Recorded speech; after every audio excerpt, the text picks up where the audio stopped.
ஆசிரியர்களுக்கு அனைவரும் மரியாதை அளிக்க வேண்டும் என்று திரைப்பட இயக்குநர் பாரதி ராஜா தெரிவித்துள்ளார்.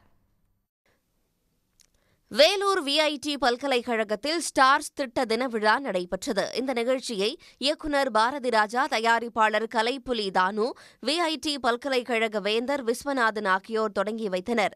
பின்னர் பேசிய பாரதி ராஜா, கிடைக்கும் வாய்ப்பை மாணவர்கள் பயன்படுத்திக் கொள்ள வேண்டும் என்றும், இந்த பல்கலைக்கழகத்தில் படித்த மாணவர்கள் பல்வேறு நாடுகளில் நல்ல வேலையில் உள்ளதாகவும் குறிப்பிட்டார். முன்னதாக நிகழ்ச்சியில் ஸ்டார்ஸ் மலரை வேந்தர் விஸ்வநாதன் வெளியிட அதனை இயக்குநர் பாரதி ராஜா பெற்றுக் கொண்டார். விஐடி பல்கலைக்கழகத்தில் கிராமப்புற மாணவர்கள் இலவசமாக உயர்கல்வி பெறும் வகையில் ஸ்டார்ஸ் திட்டம் மூலம் வாய்ப்பு வழங்கப்பட்டு வருகிறது. இதன் மூலம் 8600 மாணவர்களுக்கு 10,50,00,000 ரூபாய் கல்வி உதவித்தொகையாக வழங்கப்பட்டுள்ளது. உடனுக்குடன் செய்திகளை தெரிந்து கொள்ள சன் நியூஸ் பெல் ஐகானை கிளிக் பண்ணுங்க.